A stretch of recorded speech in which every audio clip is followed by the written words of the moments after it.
tempo. Em nome de Jesus. Amém e amém. Amém, irmão? Você pode sentar?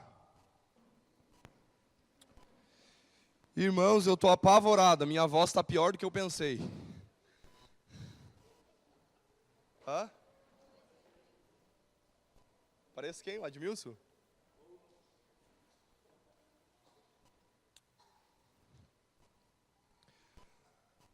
Por gentileza aí, Guto, pode colocar ali na tela. Queridos, no último culto de ensino nós falamos um pouquinho sobre alegria, né? E eu queria que a gente pudesse dar continuidade sobre a alegria, né? Para a gente encerrar, eu queria falar um pouquinho hoje sobre estarmos selados em alegria. O que eu posso fazer para estar selado em alegria? Né? Um texto muito conhecido, João capítulo 2, versículo 1 ao 11, você pode abrir.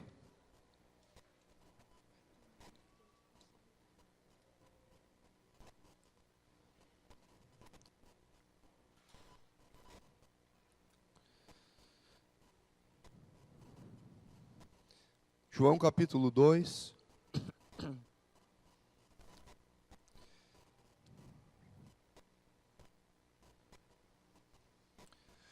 Todos acharam, amém?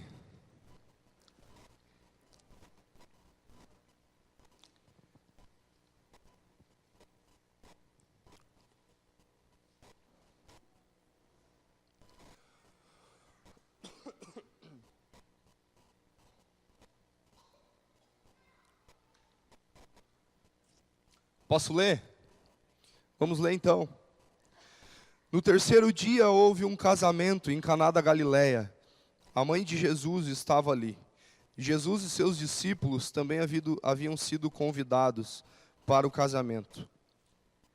Tendo acabado o vinho, a mãe de Jesus lhe disse: eles não têm mais vinho. Respondeu Jesus: que temos nós em comum, mulher? A minha hora ainda não chegou. Sua mãe disse aos serviçais: façam tudo o que ele vos mandar. Ali perto havia 6 potes de pedra, do tipo usado pelos judeus para as purificações cerimoniais. Em cada pote cabiam entre 80 e 120 litros. Disse Jesus aos serviçais: encham os potes com água e os encham até a borda. Então lhe disse: agora levem um pouco ao encarregado da festa. Eles assim fizeram, e o encarregado da festa provou a água, que fora transformada em vinho, sem saber de onde este viera.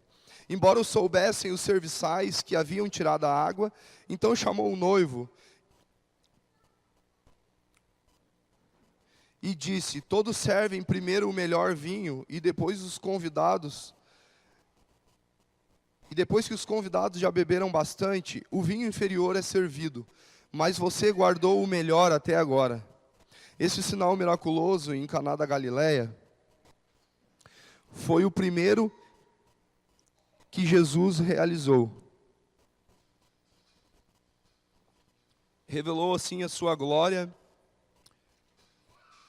e os seus discípulos creram nele. Pode passar o slide aí, Guto, faz favor.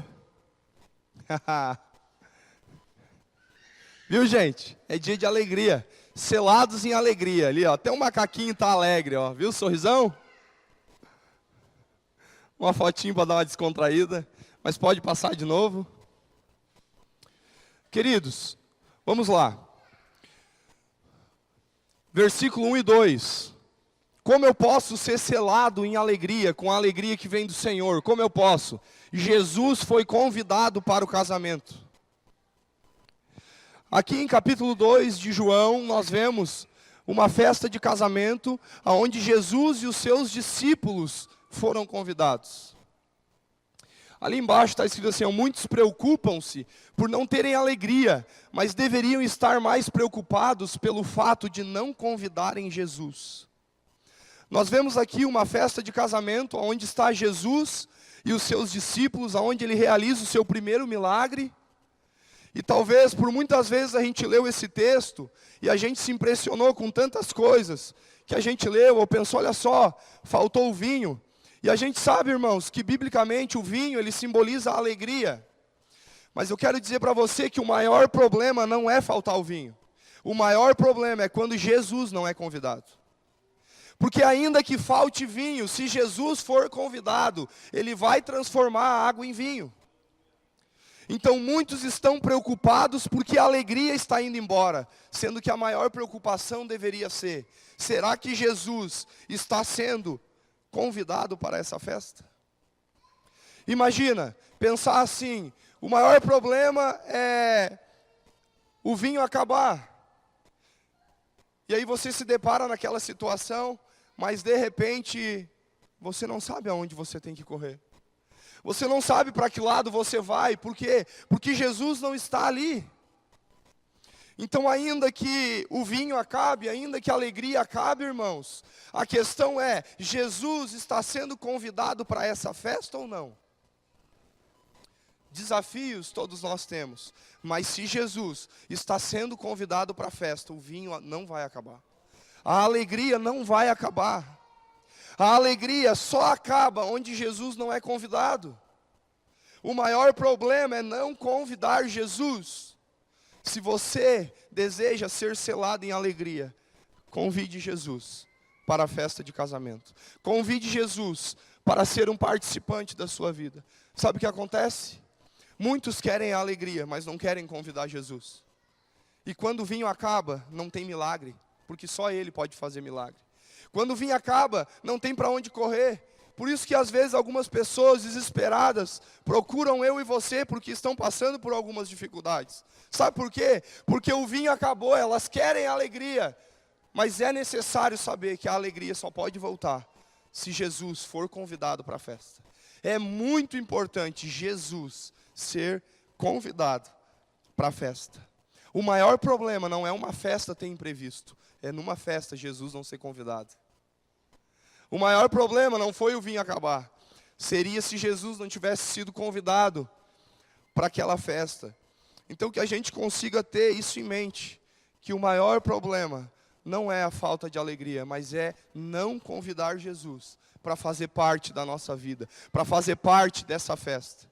E interessante que o primeiro milagre de Jesus foi num casamento. Porque o Senhor, Ele acredita na restauração das famílias.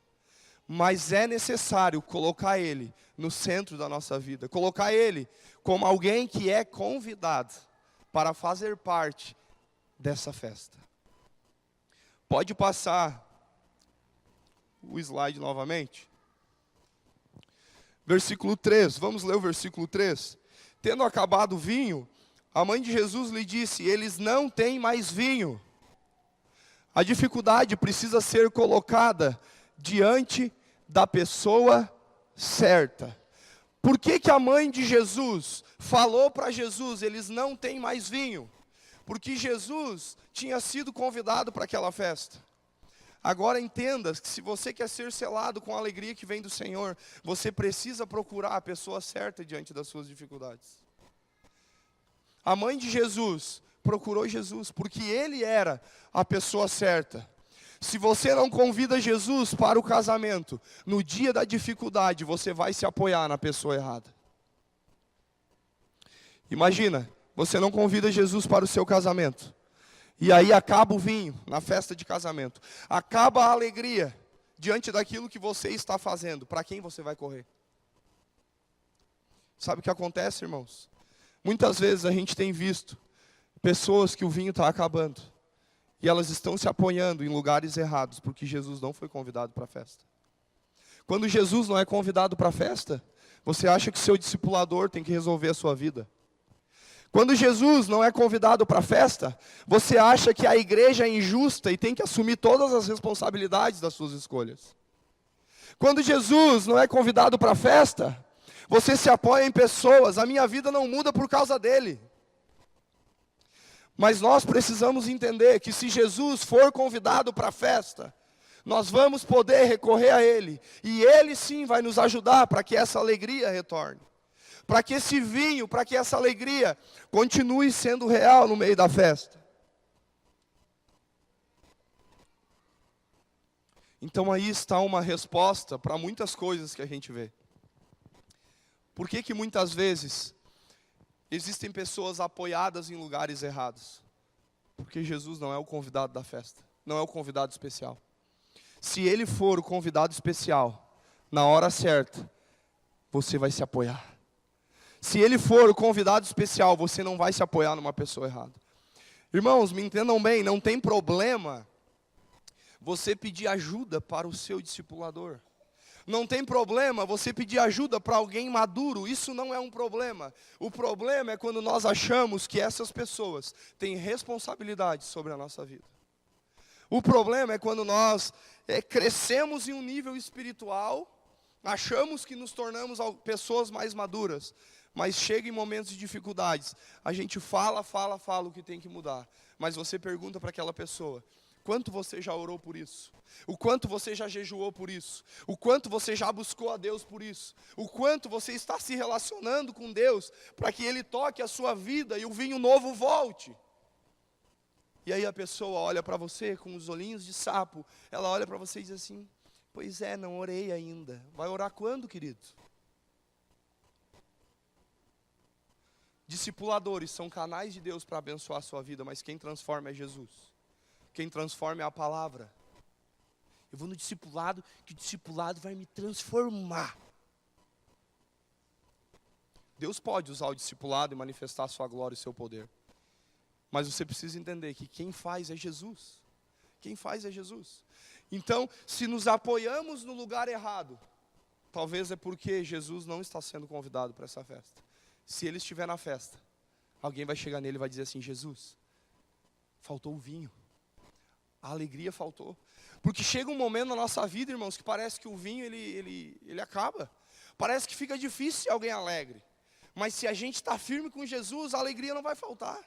A gente vai ser feliz porque o nosso Jesus, o Jesus do milagre, vai fazer grandes coisas. E a gente precisa crer de fato que isso acontece. Então, não apoie sua vida, sua restauração em pessoas. Discipulado é importante, porém, mais importante do que isso, é ter Jesus como centro. Não negocie o seu relacionamento com Jesus pelo discipulado. Não, eu vou fazer um discipulado, agora eu não preciso dessa intimidade toda. E nós sabemos, irmãos, que a gente vem de uma geração muito imediatista, onde as coisas são fáceis, a gente quer uma resposta pronta, a gente não quer meditar, a gente quer que o Google seja o nosso parceiro, a gente quer que o YouTube nos responda tudo, porque tudo se torna mais fácil. Porém, existe um nível que nós alcançamos só através da intimidade. Existem coisas que nós alcançamos só através da intimidade. Não é através do discipulado, não é através de Jesus. E aqui eu não estou dizendo que o discipulado não é importante. Eu só estou dizendo que Jesus precisa ser convidado para a festa, para que você se apoie no lugar correto. Versículo 5, tópico 1. Anotaram então como ser selado pela alegria? Jesus precisa ser convidado para o casamento. Tópico 2. A dificuldade precisa ser colocada diante da pessoa certa. Tópico 3. É necessário humildade e confiança. Versículo 5. Sua mãe, a mãe de Jesus, disse aos serviçais: façam tudo que ele vos mandar. Ela exerceu um nível de humildade, um nível de confiança, de que através de Jesus, tudo poderia ser resolvido. Pessoas que conseguem desfrutar de uma alegria selada na presença dele, são pessoas que conseguem confiar acima da média. São pessoas que conseguem depositar toda a situação difícil da sua vida diante das suas mãos. Ela disse: olha, vocês serviçais, vocês façam tudo o que ele mandar vocês fazer. O que ele falar para vocês fazer, façam, porque é batata.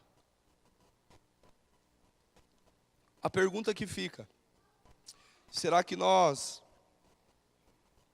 estamos dispostos a exercer esse nível de confiança? Então essa humildade e confiança, ela é muito importante para que a gente possa ser selado na alegria. Pode passar. Versículos 7 e 8. Muito importante a obediência, não existe restauração sem obediência. Fazer nossa parte, inclinar-se para a palavra. Se você não está disposto a fazer o que Jesus diz, dificilmente experimentará aquilo que Ele pode fazer. Você entendeu isso? Se você não está disposto a fazer aquilo que Jesus diz, dificilmente experimentará aquilo que Ele pode fazer.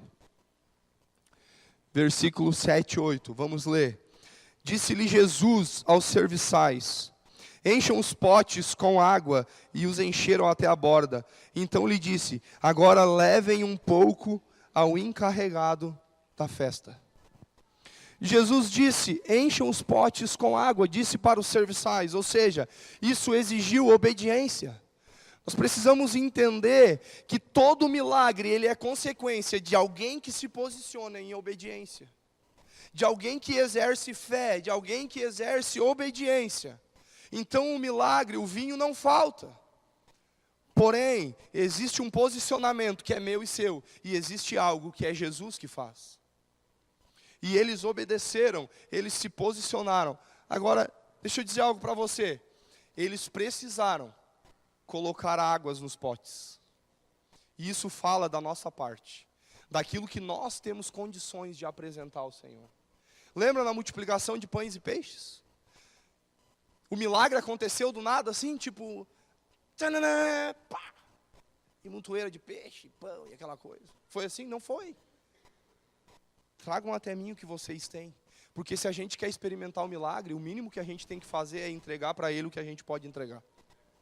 O mínimo que a gente pode fazer é entregar aquilo que a gente tem. Então, se nós não estamos dispostos a obedecer o que Jesus está falando, dificilmente vamos experimentar daquilo que Ele pode fazer. O milagre é só consequência de pessoas que se movem em obediência àquilo que Jesus diz. E nós precisamos entender isso. Queridos, evangelho, andar com Jesus, não é como se estivesse uma fada madrinha aqui, e você faz um pedido, e a gente chacoalha a varinha e tudo está resolvido. Não é assim. Preciso obediência. Preciso obediência da minha parte. A alegria não falta para quem se inclina em obediência. Fabiano, me entrega o que você tem, eu quero te entregar, então eu posso fazer o milagre. Porque quando nós obedecemos com o que temos, é uma demonstração de que nós queremos de fato ser restaurados pelo Senhor. E isso é muito, muito importante de nós fazermos. Versículo 9. Experimentaram o milagre. Vamos repetir os tópicos? Amém? Jesus precisa ser convidado para o casamento. A dificuldade precisa ser colocada diante da pessoa certa. É necessário humildade e confiança. Muito importante, obediência. E aí sim, poderemos experimentar do milagre, como diz o versículo 9. E o encarregado da festa provou a água que fora transformada em vinho, sem saber de onde viera, embora o soubesse os serviçais que haviam tirado a água. Eles puderam experimentar o milagre, sem entender de onde que tudo aconteceu. Porque sabiam que tinha sido enchidas os potes com água. Por quê? Porque houve um posicionamento de obediência. Houve uma postura diferente. Quantos querem ser selados pela alegria que vem do Senhor? Se posicione nas coisas mais simples e você vai ver que a alegria ela não vai sair da sua vida. Outra coisa muito interessante. Versículo 10. E disse: todos servem primeiro o melhor vinho, e depois que os convidados já beberam bastante, o vinho inferior é servido. Mas você guardou o melhor até agora. Olha o que foi falado para o noivo. Primeiro sempre é servido o melhor vinho. Mas o melhor vinho veio por último dessa vez. O que aconteceu? O que aconteceu? Que quando Jesus é convidado, nós não servimos como todos servem. A coisa é diferente. Nós precisamos ser diferentes, nós andamos na contramão.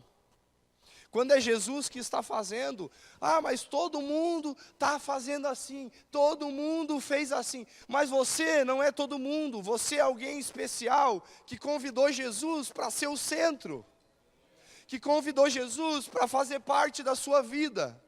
Você topou ter um relacionamento com Ele. Então, se todo mundo vem com o melhor vinho primeiro, nós com Jesus temos o melhor vinho para o final. Precisamos entender que andar com Jesus é andar na contramão do sistema.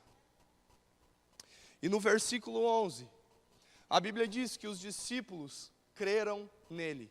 Existe um estilo de vida que leva os outros a crerem.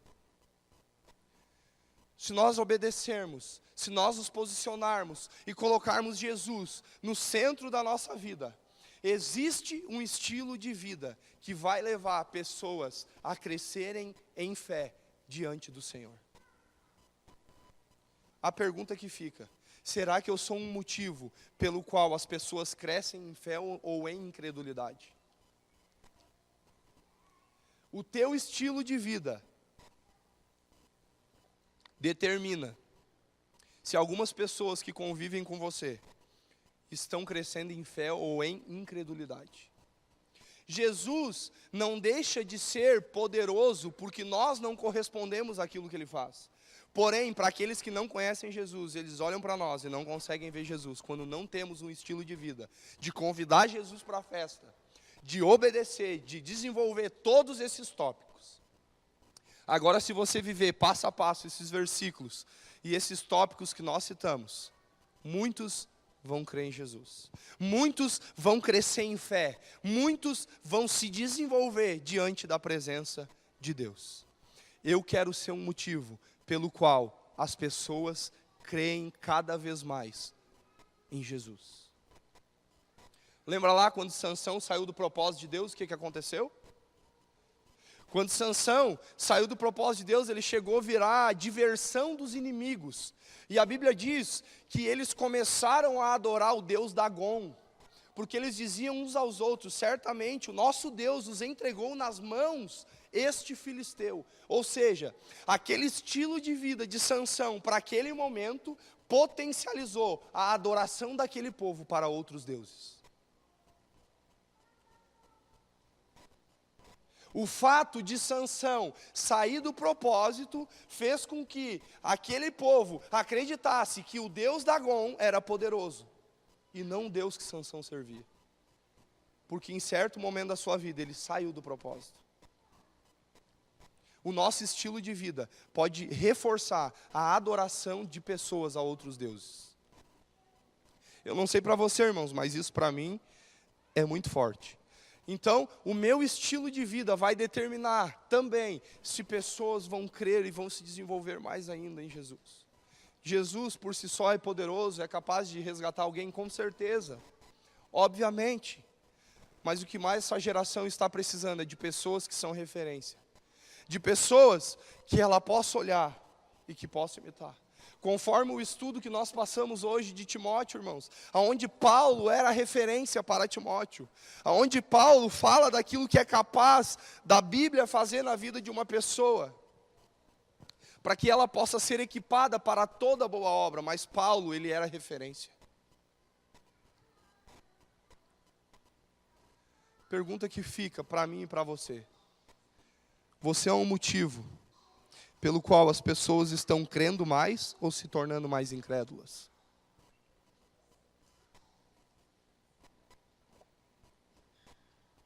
Eu quero ser um motivo, queridos, pelo qual as pessoas querem Jesus. Que nós possamos ser. A gente sabe que a gente tem muita dificuldade, a gente sabe que ninguém é perfeito, ninguém prega perfeição e que um é melhor que o outro, que é bonzão. Não. É graça e misericórdia no lombo de todo mundo. A gente sabe disso. Porém, a gente precisa buscar Jesus, orar e ter um posicionamento. O fato de Jesus ter sido convidado para aquela festa de casamento fez com que os discípulos viessem a crer nele. Fez com que eles crescessem mais ainda no seu nível de fé. Eu quero que pessoas que andem do meu lado cresçam em fé diante do Senhor. que elas possam olhar para mim, que elas possam olhar para você e possam querer esse Jesus pelo qual nós estamos servindo. Porém, precisamos entender, Jesus precisa ser convidado. Jesus, ele precisa estar no centro. Jesus, ele precisa ser a base da nossa vida. A nossa inclinação deve ser totalmente para Jesus, de acreditar que ele é capaz de fazer grandes coisas. Pode passar aí, Guto, faz favor. Vou falar algumas coisas aí que a Bíblia relaciona com relação à alegria também. Salmos 4, 7, 8. Encheste o meu coração de alegria, alegria maior do que a daqueles que têm fartura de trigo e de vinho. Em paz me deito e logo adormeço, pois só tu, Senhor, me fazes viver em segurança. Existe uma alegria que vem da parte do Senhor, que nos cela na presença de Deus, que ela está muito além da fartura do trigo e do vinho. Que ela está muito além daquilo que nós podemos olhar como coisas básicas que a gente tem. Por quê? Porque precisamos entender que tem algo que vem da presença dEle, que tem algo que vem como fruto de um relacionamento com Ele, e pela consciência de que o Senhor nos faz viver em segurança. As coisas dessa terra não podem ser a nossa segurança. E nós sabemos, irmãos, que isso não é fácil, porém é um grande desafio de se apoiar totalmente na presença do Senhor e entender que Ele é a nossa maior segurança. Talvez se em algum momento da minha vida, da sua, a gente olhar e dizer assim, está faltando alegria. A pergunta que a gente tem que fazer é, Jesus está convidado para essa festa? Ele está presente aí? Porque se Jesus não estiver, você vai achar alguém para se apoiar, e não vai ser Jesus, vai ser na pessoa errada. Então, aprenda a desenvolver esse nível de alegria, que é maior do que a fartura do trigo e do vinho, mas uma alegria que te permite desfrutar de uma paz e habitar em segurança.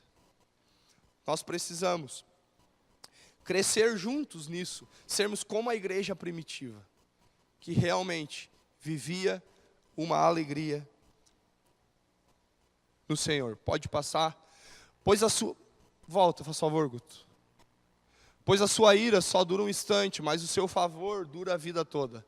O choro pode persistir uma noite, mas de manhã irrompe a alegria. Nós precisamos entender algo, irmãos.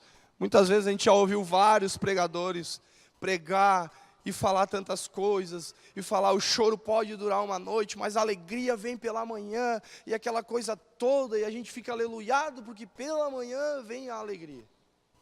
Nós precisamos entender que pessoas que desfrutam da alegria são pessoas que aprenderam a lidar com o choro. Se você não sabe lidar com o choro, dificilmente você vai experimentar da alegria que vem depois dele. Porque o choro te amadurece.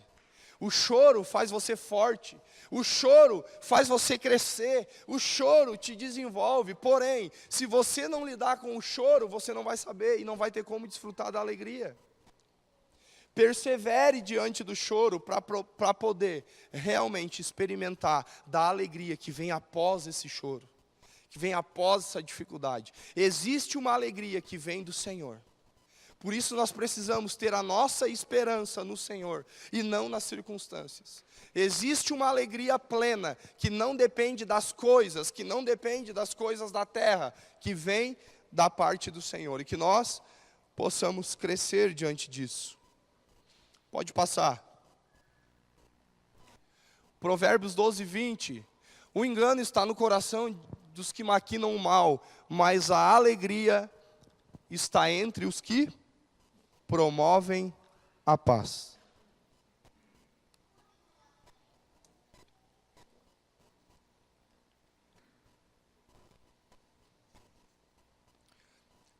É interessante que pessoas que promovem a paz, pessoas que realmente estão dispostas a serem usadas pelo Senhor, elas dificilmente passam por um momento difícil de alegria. Sabe por quê? Porque elas veem Deus fazendo coisas poderosas. Elas veem o mover de Deus, porque elas se colocam na brecha para serem usadas por Deus. Encolhido ninguém cresce. Sozinho é difícil crescer. Às vezes a gente quer experimentar uma alegria, eu quero sobrenatural, eu quero ser aleluiado, eu quero ser achequinado de Jesus. Mas eu não quero promover paz. Eu não quero ser um canal na vida de outras pessoas. Quanto mais você se joga para ser usado por Deus, mais a alegria que vem de Deus pega você. Nós precisamos entender isso. As pessoas mais avivadas, as pessoas mais alegres, são as pessoas que mais mergulham na obra de Deus. Ah, você está afirmando que quem não mergulha na obra de Deus não é alegre? Não, não estou afirmando. Mas eu estou dizendo que quem mergulha na obra de Deus é fervoroso. Quem mergulha na obra de Deus está fazendo coisas que poucos fazem. Estão saltitando, estão alegres, estão orando, estão fervorosos, estão queimando, porque elas experimentam algo da parte de Deus, porque elas decidiram promover paz. Quem promove paz não sofre com a falta de alegria. Quanto mais eu vivo para mim, mais eu sofro por causa de mim. Quanto mais eu vivo para Ele, mais eu cresço diante das promessas do Senhor, mais eu me desenvolvo, mais eu me alegro. Irmãos, tem coisa mais maravilhística do mundo do que a gente ser usado por Deus, vendo alguém ser tocado, do que a gente promover a paz que vem de Deus e ver pessoas sendo restauradas, pessoas vivendo um novo nível com Deus. A gente vai para casa aleluiado. É verdade ou não é? A gente vai para casa faceiro, impactado. Você viu o que Jesus está fazendo? Ela mandava ele calar a boca toda hora. Chamava ele de chinelão, de grosso, estúpido, de cavalo. Agora ele não fala mais. Jesus está pegando. Ai, amor, tu viu? Daí o casal começa a se olhar um para o outro e diz assim, ai, amor, tu viu? A gente não pode desistir, né? Às vezes a gente pensa em desistir, mas Deus usa a gente. É só eu que faço isso, irmãos? É, então tá bom. Sou o mais incrédulo de todos. Mas entende, irmãos?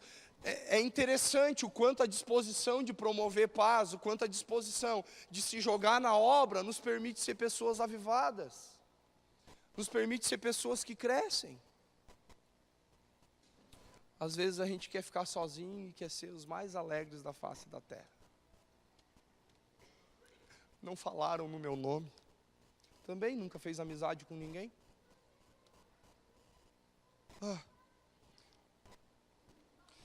Comecei a fazer algumas coisas na igreja, ninguém notou. Sim, você não desenvolve relacionamentos. Você quer que fale com você? Se relacione, se envolva com a vida da igreja. Se você é transparente, não tem como alguém ver você. Entende isso? Então se a gente realmente quer ser alguém que é visto, que é lembrado, seja alguém que se envolve. Seja alguém que está fazendo parte. Às vezes, a nossa falta de alegria, ela só é consequência do nosso lado egocêntrico, do nosso lado de não se relacionar, de não se envolver. Ai, ninguém veio me cumprimentar. E quando que você foi cumprimentar alguém? Entende? Nunca me convidaram para jantar lá na casa do Pedro Ernesto. Estou só dando um exemplo. E quando que você convidou alguém para jantar na sua casa? Irmãos, a gente precisa ser aquele que vai dar o primeiro passo para ver o sobrenatural. Entende? Ai, meu casamento não muda porque a minha esposa, pensa numa raiva que me dá. Fala 500 palavras por segundo. Não para nunca. E quando que você deu um passo de humildade? Então a gente precisa entender que as coisas, elas vão mudar sempre a partir de nós. A partir do nosso passo. Se você espera o mundo mudar para você ser transformado, você vai se desenvolver feridento. Agora, se você quer ser curado, é você que tem que se jogar. É você que tem que se infiltrar. É você que tem que querer essa mudança. Se você quer essa alegria, é você que tem que decidir convidar Jesus. É você que tem que decidir dar esse passo de fé. Tudo que você gostaria que os outros fizessem para você ser lembrado, façam para eles. Eu queria que o Douglinhas me convidasse para jantar na casa dele. Eu queria, irmãos, e esses dias o milagre aconteceu. Isso aí é verdade, aleluia. Eu queria, o milagre aconteceu, acho que não tem, né? Mas eu queria que o Douglinhas fosse lá. Eu vou convidar para ver se ele me convida. Não, eu vou convidar porque ele é importante para mim. Eu quero ir lá porque ele é importante. Agora tem uns que parece que vem em mim sempre. Vem em mim que eu estou querendo mais. Então nós precisamos dar o primeiro passo. Às vezes a gente está sem alegria e frustrado porque a gente está no mundo do eu. Entrei para dentro de uma casca, fiquei ali dentro, não tem ninguém aqui. Sim, mas está todo mundo vivendo uma normalidade. É você que está dentro de um buraco sozinho, entende? Então é você que tem que sair do buraco, não é que os outros que tem que entrar para o buraco com você. Amém, irmãos? Então a gente precisa ter esse tipo de discernimento. Vamos lá, vamos continuar. Pode deixar lá, Guto. Mateus, capítulo 13, versículo 20, 21, parte A. Quanto ao que foi semeado em terreno pedregoso, esse é aquele que ouve a palavra e logo a recebe com alegria. Todavia, visto que não tem raiz em si mesmo, permanece por pouco tempo. Esse contexto aí é o contexto do semeador que saiu a semear. E fala sobre 4 tipos de terra, e uma das terras é um terreno pedregoso, é um terreno rochoso, onde essa pessoa ela recebe essa palavra, essa semente com muita alegria, mas visto que não tem raiz em si mesmo, não permanece por muito tempo, permanece por pouco tempo. Por quê? Porque quando a semente é lançada, para a alegria permanecer, a gente precisa ter raiz. Quando a semente ela é semeada, será que a falha está na semente ou está na terra? Será que o semeador que saiu a semear, falhou com relação à sua semente ou é a terra que não foi boa? Então, na verdade, nós precisamos ter raízes. Só permanece com alegria quem tem raízes. Quem, em vez de almejar crescer para cima, começa a crescer para baixo. Isso aí são pessoas que permanecem alegres. Isso é que nem uma construção de uma obra, irmãos. Se você quer construir 3 metros para cima, vai ter que cavocar bastante para baixo. Se você quer construir um edifício, vai ter que descer mais ainda. Então, quanto mais disposição para subir, mais tem que ter também para descer. E nós precisamos ter esse entendimento. Às vezes a alegria falta, por quê? Porque a gente não tem raiz. Se a alegria é pelas circunstâncias, logo ela não permanece. Mas alguém que tem raízes, quando a alegria chega, ela fica, porque ela está enraizada. Aquela palavra, ela tomou conta do interior dessa pessoa. Agora eu queria abrir com vocês um motivo bem grande que a gente tem que ter com relação à alegria. Pode passar, faz favor. Filipenses capítulo 1. Filipenses capítulo 1, versículo 3 a 6. Precisamos níveis de alegria que a gente pode alcançar como igreja, como corpo de Cristo, como igreja que se relaciona. Uma alegria por causa dos cooperadores. Vamos ver o que Paulo disse aos Filipenses. Filipenses capítulo 1, versículo 13, você pode abrir. Se alguém puder me trazer um copo de água, eu agradeço.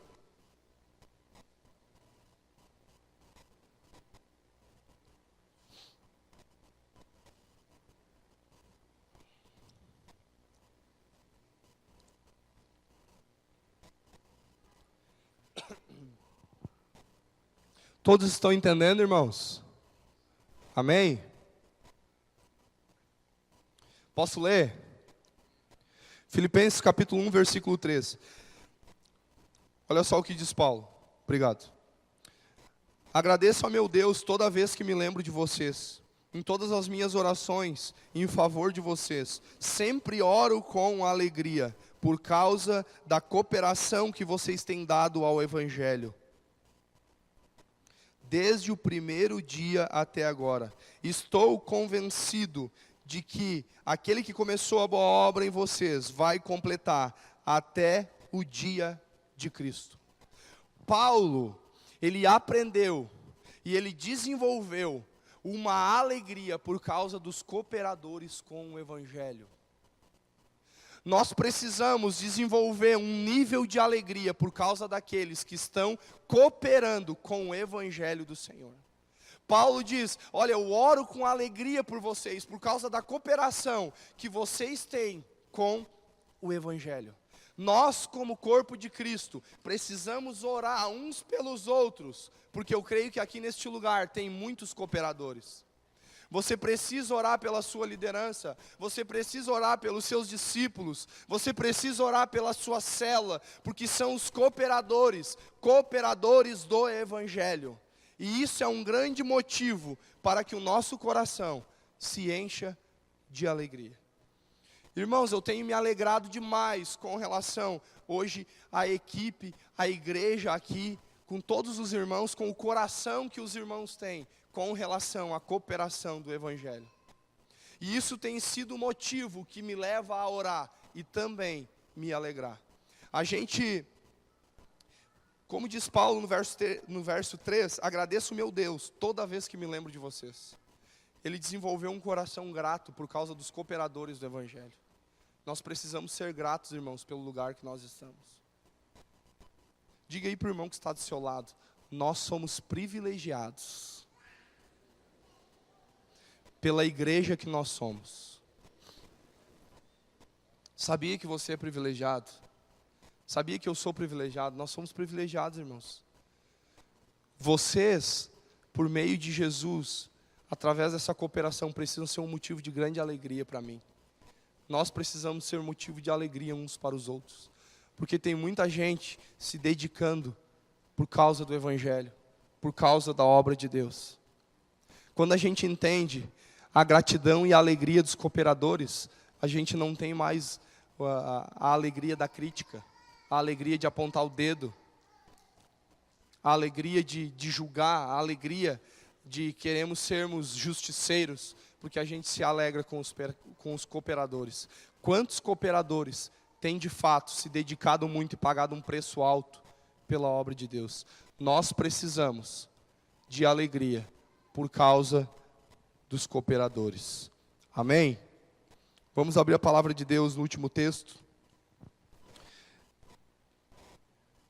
Hebreus capítulo 13, versículo 17.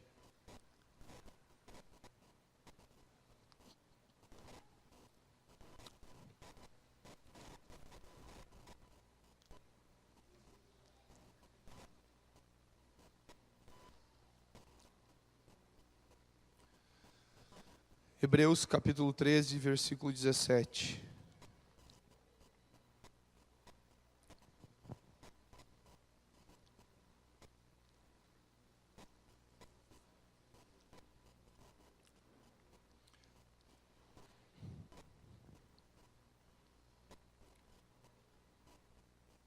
Vamos lá? Hebreus capítulo 13, versículo 17 diz assim: obedeçam aos seus líderes e submetam-se à autoridade deles. Eles cuidam de vocês como quem deve prestar contas. Obedeçam-lhes para que o trabalho deles seja uma alegria e não um peso, pois isso não seria proveitoso para vocês. Queridos, existe um nível de obediência que traz alegria. Agora, alguns, pela desobediência, pela falta de obediência, podem se tornar um peso diante de muitos líderes, diante de muitos que estão cuidando. O texto diz: obedeçam para que o trabalho deles seja uma alegria e não um peso. A pergunta que fica para mim e fica para você: você é um motivo de alegria ou de peso? Que nós possamos ser um motivo de alegria. Queridos, deixa eu dizer algo para você. A aliança que nós temos em Cristo, a aliança espiritual que nós temos é uma aliança séria. É uma aliança séria. A ponto de quando um está ferido, significa que o corpo está ferido. É uma aliança séria. E nós, nesse sentido de aliança espiritual, com o nosso discipulador, com o nosso líder, com a fidelidade, com a igreja local ao qual nós congregamos, nós precisamos entender esse grau de aliança que nós temos espiritualmente falando. Então, quando nós falamos, seja num discipulado em coisas pequenas, a respeito da prestação de contas, ela não pode ser um peso. Porque deixa eu dizer uma coisa para você. Quando eu saio de casa, que eu vou fazer alguma coisa diferente, é óbvio que eu comento algo com a minha esposa, porque a gente tem uma aliança. Isso para mim não é um peso, é natural, porque eu amo ela, ela me ama, e a gente se ama demais. Entende isso, irmãos? Então, quando a gente tem uma aliança uns com os outros espiritualmente, eu prestar conta para o Douglinhas não é um peso, é um prazer, porque a gente tem uma aliança espiritual. A gente está batalhando pela mesma causa, a gente está batalhando por Jesus, pelo propósito de Jesus, a gente quer ser alegre no Senhor. E às vezes parece que é tão difícil a prestação de contas. Ou a gente tem aliança ou a gente não tem. Concordam comigo? Então, ao que eu me refiro nisso, e falo com muito amor para vocês? Por mais que é duro, mas é amoroso, é com amor. O que eu falo com relação a isso? Por exemplo, você tem uma aliança com a igreja local que você faz discipulado. Você falta um culto, falta 2 e não presta conta para ninguém. Virou baderna. Se você estivesse em casa morando com seu pai, a gente sabe que o líder espiritual não é o seu pai. Mas se você estivesse morando em casa com a aliança que você tem com a sua família, você ia ficar 3 dias longe de casa, assim, tipo, sumi. Azar de vocês se preocupar. Daí o camarada vai lá e comenta e diz, aí querido, por que você não veio? Parece que fica meio receoso. Está me pressionando, porque eu não fui no culto. Não é pressionando, é que a gente tem uma aliança. Ou a gente tem ou não tem. Isso aqui eu não falo para ser um peso, entende, irmãos? Isso tem que ser algo natural. Eu não posso deixar de viver a vida da igreja, tendo aliança espiritual com a liderança, sem prestar contas. Ninguém nunca aprisionou ninguém como igreja, amém? Nunca aprisionou. Porém, se eu vou faltar um culto que deu um imprevisto, para mim é um prazer ligar. Agora, tem que depender de chegar lá na África, o negócio, mas para mim é um prazer dizer, pastor, esse fim de semana não vou conseguir por causa disso. Não é um peso, eu tenho que prestar conta, porque senão vão me chamar a atenção. Não, eu entendi que eu tenho uma aliança. Quando eu tenho uma aliança, a prestação de contas é voluntária, não é peso. Ou a gente tem prestação de contas ou não tem. Está combinado de estar na reunião de oração. Não está, não veio, não avisou o supervisor, não avisou o discipulador. O que houve? Cadê a prestação de contas? A gente tem uma aliança ou não tem? Amém, irmãos? Estão me amando ou querem me dar de sarrafo? Mas vocês entendem que a gente precisa valorizar essas coisas? A gente não pode viver como se nada fosse nada. A gente vai, vamos ver o que dá. A vida de cristão não é vamos ver o que dá. É aliança. Aliança é aliança. Então nós precisamos praticar muito a prestação de contas. E aqui eu quero motivar muito você.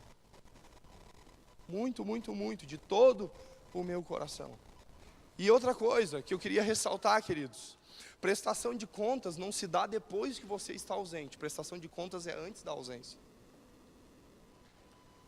Entende?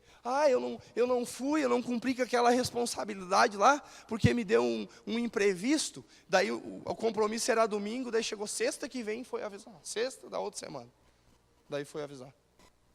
Quem tem aliança é comprometido. Quem tem aliança, antes de faltar, chega e diz assim, meu discipulador, meu querido, semana eu não vou poder ir, deu um imprevisto lá. Não, vai, querido, Deus te abençoe, vai na paz de Jesus. Eu não sei, queridos, mas para mim isso não é um peso, isso é tão natural. Eu vivo isso, vivo. Sabe? E a gente precisa desenvolver esse hábito como igreja, prestação de contas.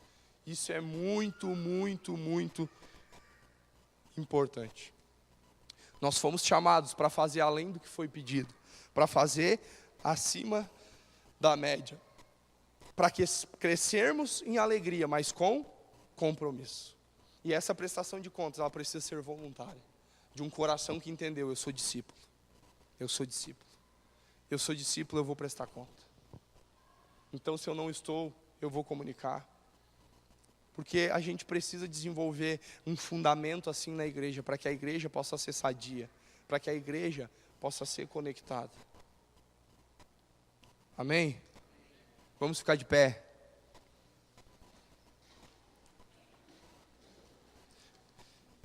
Eu queria que essa palavra